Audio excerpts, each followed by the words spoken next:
안녕하세요. 11월 24일 수요일 오늘 와플터치 본문은 이사야 14장 24절부터 32절까지 말씀입니다. 오늘 말씀은 크게 두 부분으로 나눠져 있는데요. 먼저 24절부터 27절까지는 하나님께서 아시리아에 대해서 이렇게 심판하겠다라는 그러한 내용입니다. 그리고 28절에서부터 마지막 절까지는 블레셋에 대해서 하나님께서 이렇게 치료하겠다라는 그러한 내용이 말씀 가운데 나와 있습니다. 오늘 말씀이 그 당시 사람들에게 참 힘들고 어렵게 들렸던 이유는 뭔가 하면 그 당시에 북쪽에 있는 가장 강한 나라가 아시리아였고 남쪽에 있는 가장 강한 나라가 블레셋이었습니다. 그런데 하나님께서 내가 아시리아를 이렇게 치고 블레셋을 이렇게 치겠다라고 말씀하셨을 때 그 말씀을 듣고 그것이 과연 가능할까? 라고 많은 사람이 생각하였을 것 같다라는 거죠. 그런데 오늘 말씀 가운데 아시리아는 BC 701년에 히스기야 왕 때 그 일이 이루어집니다.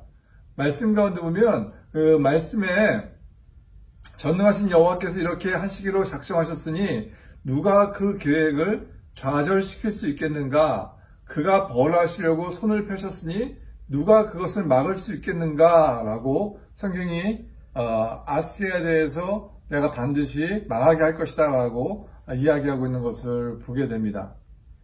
또한 28절 후반부에 보면은 블레셋에 대한 이야기가 나오는데요. 비슷한 이야기입니다. 30절 말씀 가운데 여호와께서는 자기 백성의 가난한 자들에게 목자가 되셔서 그들을 안전하게 살게 할 것이지만 너희 블레셋 사람들에게는 무서운 흉년이 들게 하여 살아남는 자가 없게 할 것이다 라고 이야기하죠.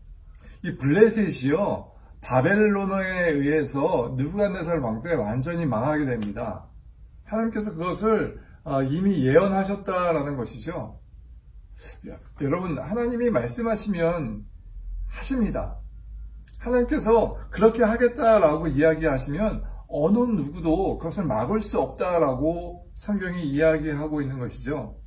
내가 계획한 것은 반드시 이루어질 것이며 내가 하기로 마음 먹은 것은 반드시 실행될 것이다 라고 성경 24절 말씀 가운데 이야기하고 있습니다. 여러분, 그렇기 때문에 우리가 기도할 때 하나님의 음성을 듣고 말씀을 통하여서 확신을 갖는 것이 그렇게 중요합니다. 여러분, 우리의 삶이 너무나 팍팍하고 힘들지 않습니까?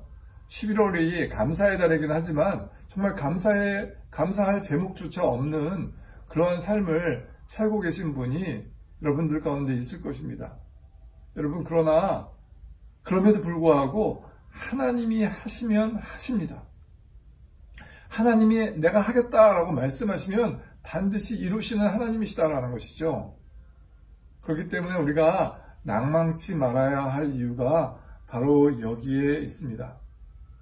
여러분, 하나님께서 되게 하시면 뭐든지 되고요. 하나님께서 안 되게 하시면 절대 안 됩니다.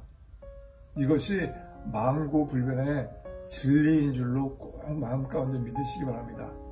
우리의 흥망성쇠는 누구에게 달렸다? 하나님에게 달렸습니다. 우리의 성공과 실패는 누구에게 달렸다? 하나님에게 달려있습니다. 그렇기 때문에 우리가 아시리아에게 가서 좀 도와주십시오라고 눈치 보는 것이 아니고 블레셋에게 가서 좀 도와주십시오라고 눈치 보는 것이 아니고 하나님만 바라볼 수 있는 저와 여러분 되어주시길 간절히 원합니다. 여러분 손에 잡고 있는 것이 무엇입니까? 하나님이 아닌 어떤 것을 잡고 계십니까? 그렇다면 그것을 놓으시고 하나님을 붙잡을 수 있는 귀한 하루가 되어주시길 간절히 원합니다. 감사합니다.